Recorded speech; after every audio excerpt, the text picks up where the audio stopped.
semasa saya dah lari dah. Menjadi masalah ini dia buat dia satu tempat. Itu saya pusing belakang dia atas saya masuk. Di situlah timbul konflik dan isu-isu yang tidak ada di hati-hati.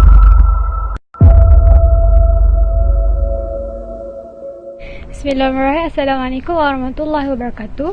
Saya mewakili rakan saya. Hari ini kami akan membentangkan mengenai semua mahram. Di sini ada nama ahli kumpulan kami. Yang pertama, Nurlaini Irani binti Ismail daripada kelas 2A, iaitu saya.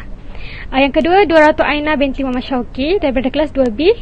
Yang ketiga, Muhammad Zaki Irfan bin Kamarun Arifin daripada kelas 2B. Yang keempat, Fatin Nur Aisyah binti Nur Zaini daripada kelas 2C. Yang kelima, Wan Ahmad Ikhwan bin Wan Shazli daripada kelas 2A. Seterusnya saya akan menerangkan tentang pengenalan semua mahram. Di sini kita tengok hampir setiap hari kita dipaparkan dengan berita rogol dan semua mahram di media-media cetak dan elektronik. Ada kes-kes yang tidak dapat diterima akal seperti datuk merogol cucu, cucu merogol nenek, abang merogol adik dan bapa yang sanggup merogol anak kandungnya sendiri.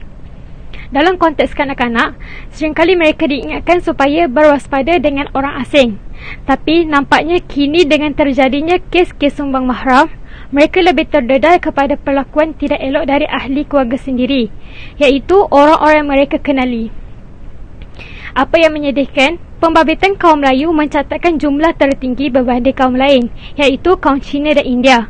Hakikatnya, manusia lebih takut pada undang-undang di dunia dan mereka yang melakukan kesalahan ini tidak takut langsung pada undang-undang yang ditentukan oleh Allah. Statistik semua mahram. Yang pertama, bapa kandung sebanyak 25.5%, bapa tiri sebanyak 25.2%, pakcik sebanyak 17.4%, abang 12.3%, abang ipar sebanyak 5.4%, abang tiri 4.5%, datuk tiri 1.6%, datuk kandung 1.3% dan datuk saudara 1.0%. Di sini kita boleh nampak bapa kandung paling tertinggi. Pada tahun 2013 hingga 2011, jumlah kes tertinggi adalah pada tahun 2009, iaitu sebanyak 3,626. Di sini saya akan menerangkan mengenai definisi sumbang mahram.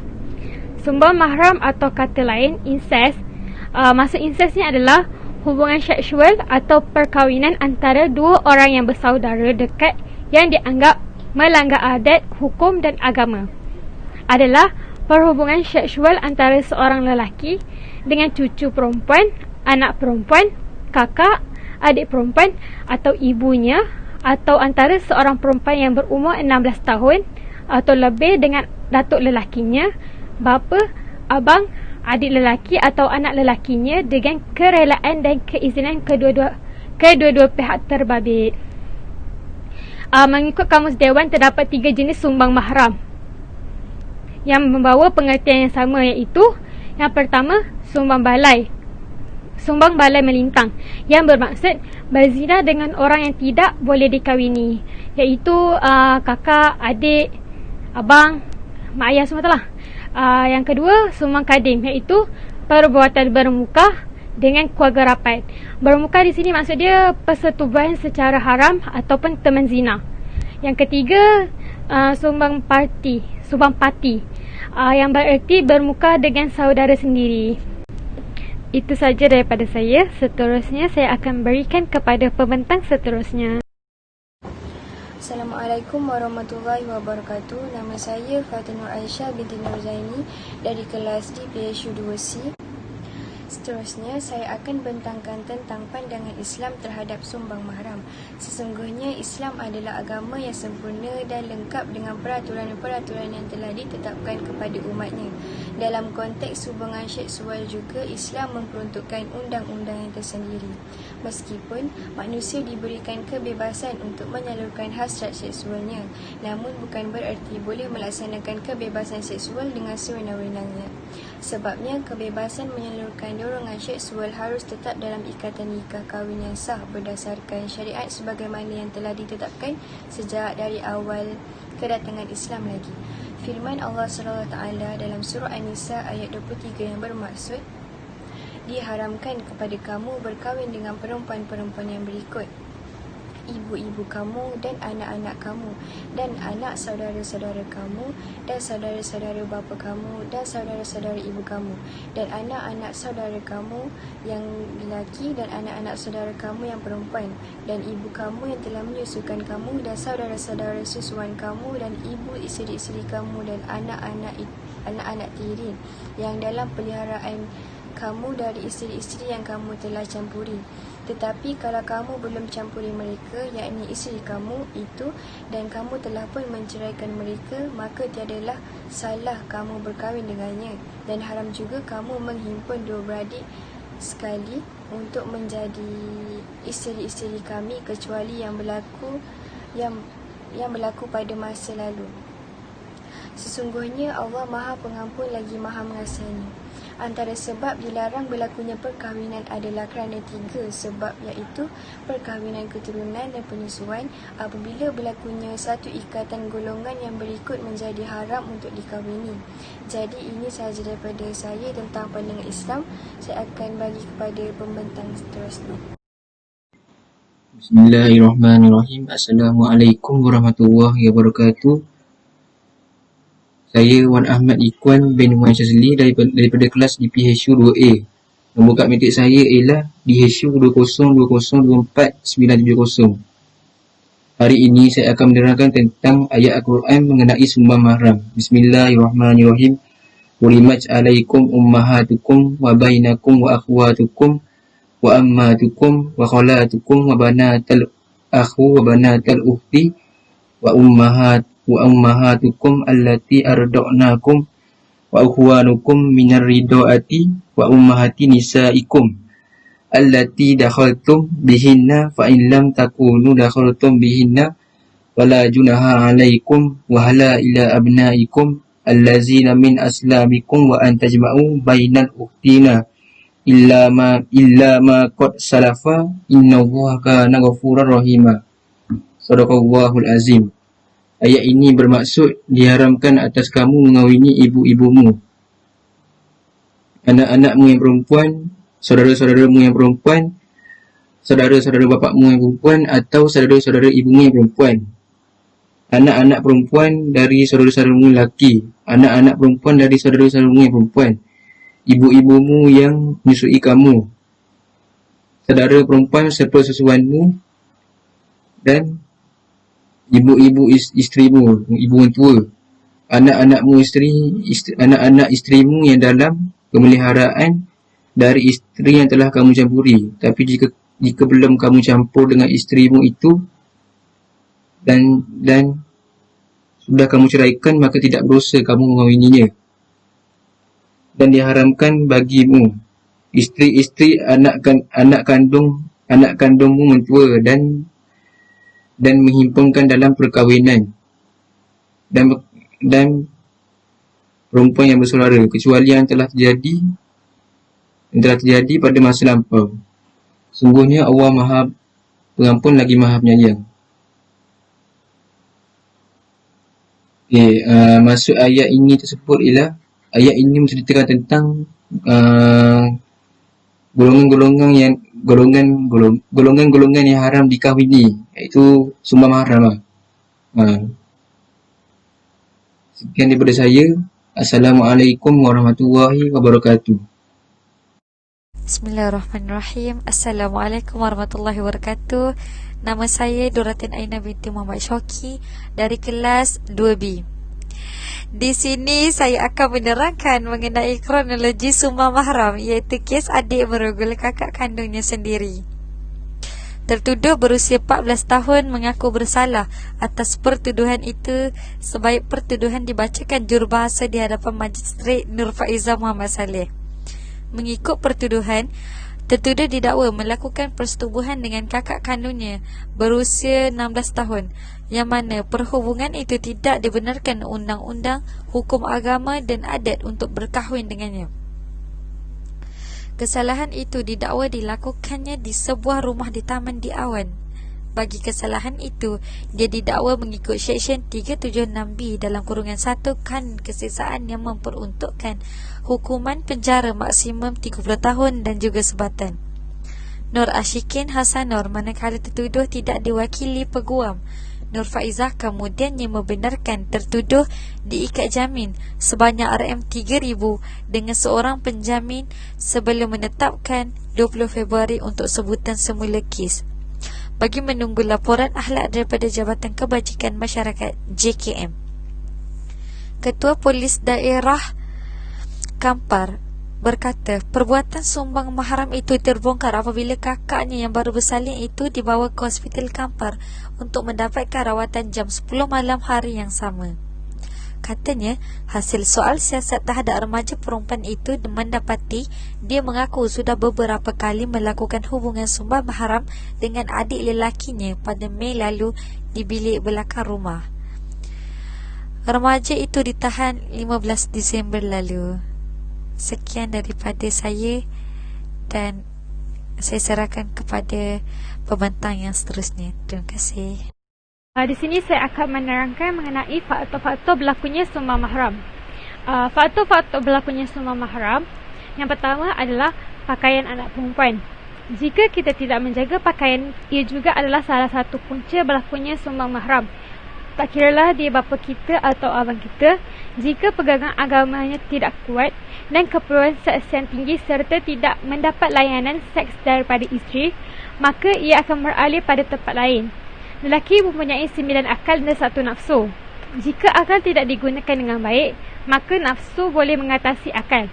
Oleh itu, tanggungjawab lelaki ialah mengawal akal anda, manakala tanggungjawab perempuan ialah menjaga pakaian anda.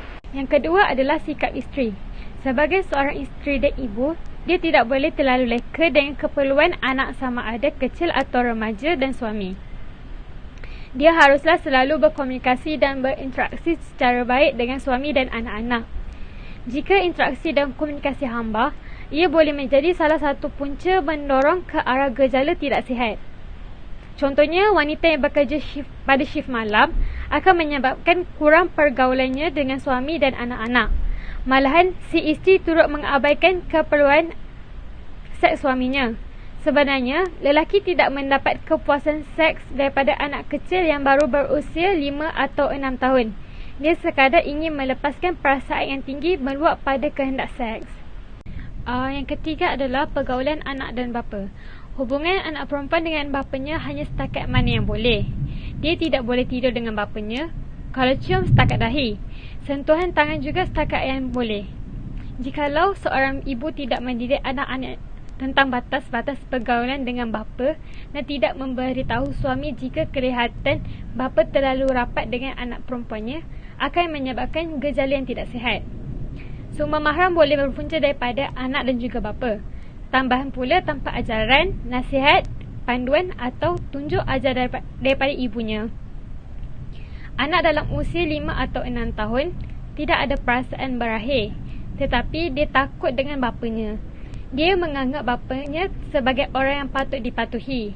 Dengan itu, apabila bapa menyuruh melakukan sesuatu, ia menganggap arahan tersebut mesti dipatuhi kerana dia baru berusia 5 tahun. Yang keempat adalah pengaruh media massa. Penjualan dan pengedaran VCD lucah dan hiburan kini telah sampai ke tahap membimbangkan, sehinggakan VCD lucah dijual secara terbuka terutamanya di pasar-pasar malam serta kompleks membeli belah. Tambahan pula, harga VCD lucah adalah murah, iaitu dalam lingkungan RM5 hingga RM10 sahaja. Malah mudah didapati. VCD lucah ini akan meningkatkan naluri seks penonton dan menyebabkan sumbang mahram. VCD lucah telah menghancurkan jati diri dan akhlak pemuda-mudi negara. Menurut seorang pakar psikologi di Barat, pada tahun 1984 di Amerika Syarikat, 1 juta rakyatnya dirogol adalah disebabkan oleh perogol dipengaruhi oleh faktor bahan lucah. Terakhir sekali adalah kurangnya iman dalam diri seseorang. Tidak dinafikan banyak faktor yang menyumbang kepada terjadinya gejala ini, antaranya faktor persekitaran.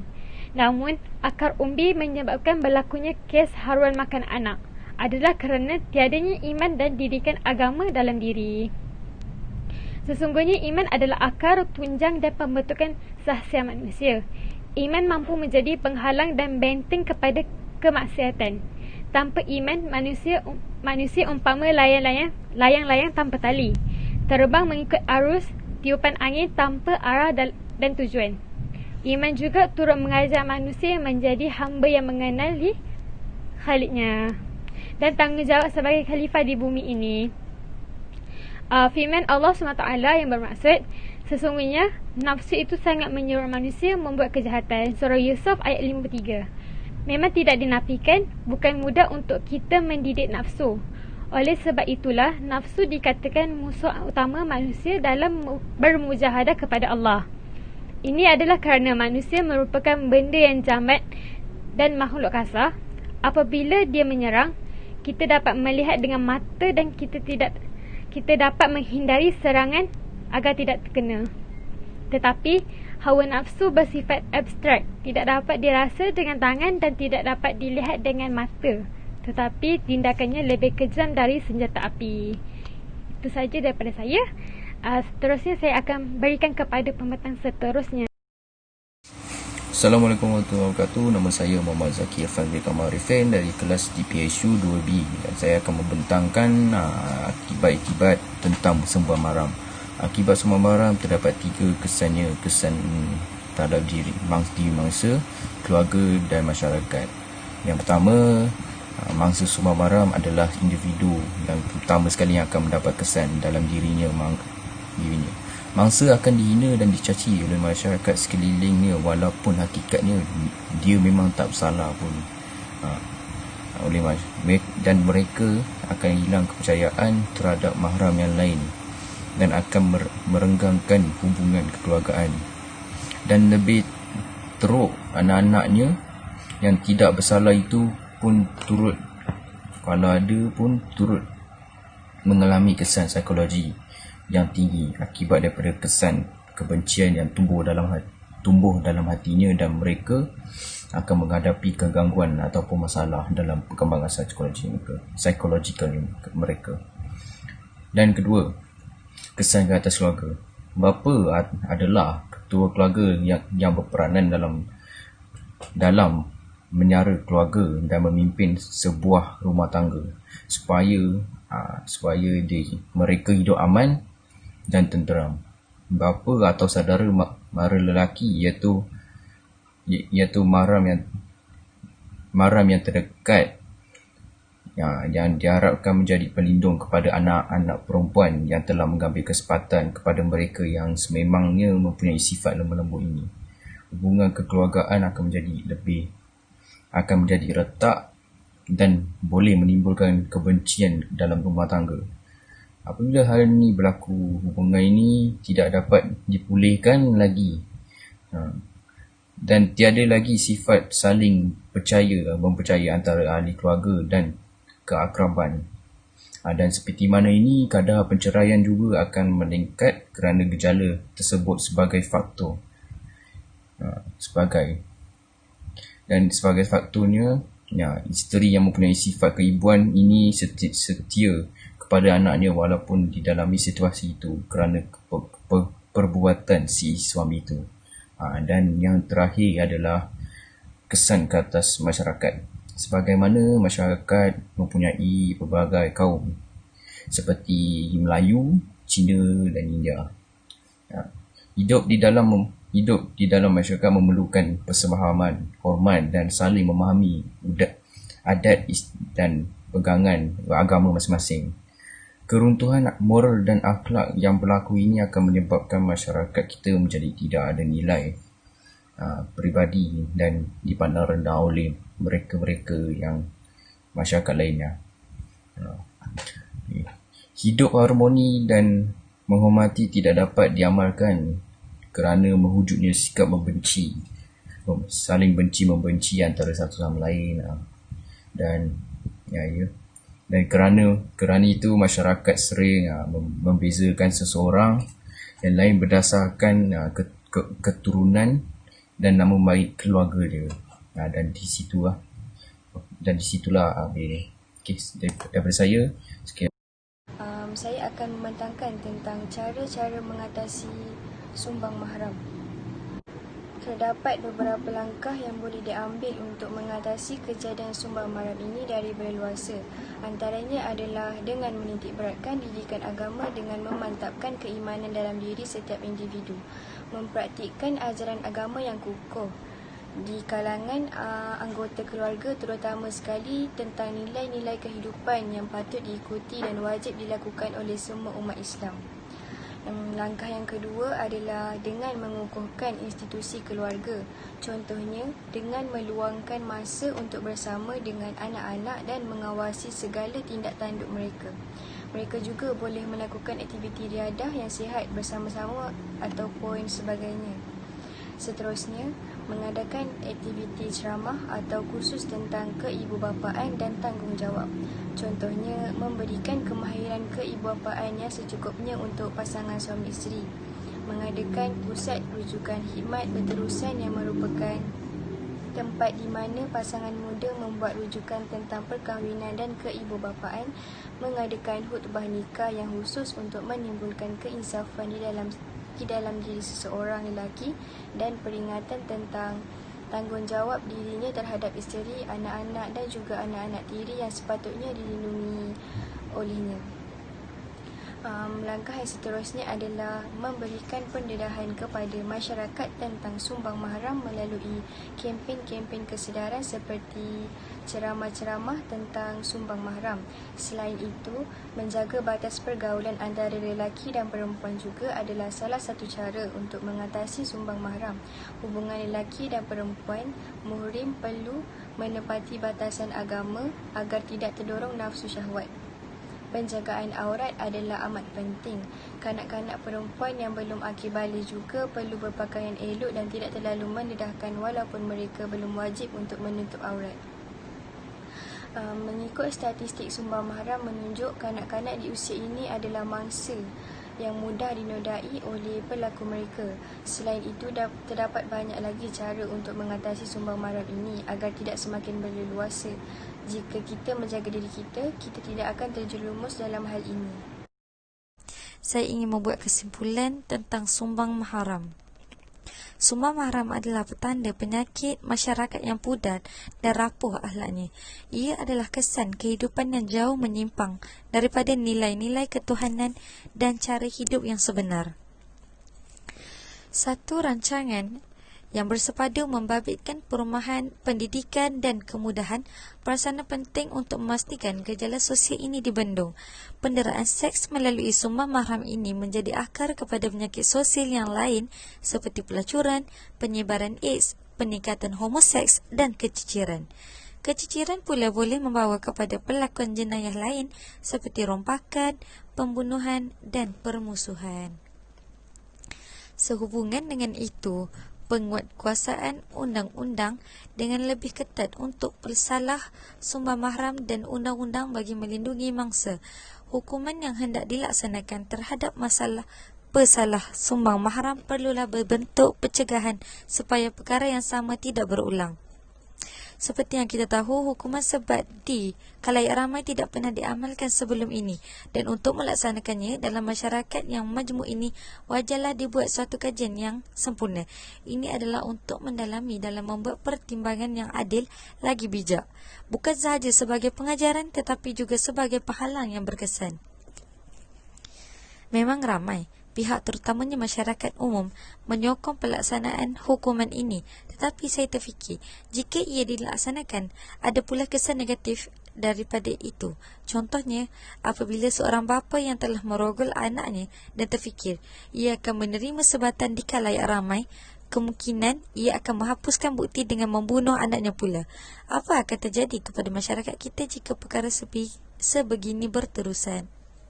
Apa yang ingin saya tegaskan ialah, dalam melaksanakan hukuman, biarlah ibarat menarik rambut di dalam tepung, rambut tidak putus, tepung tidak berselerak. Dan yang terakhir, hidup biarlah berpandukan Al-Quran dan hadis. Terima kasih.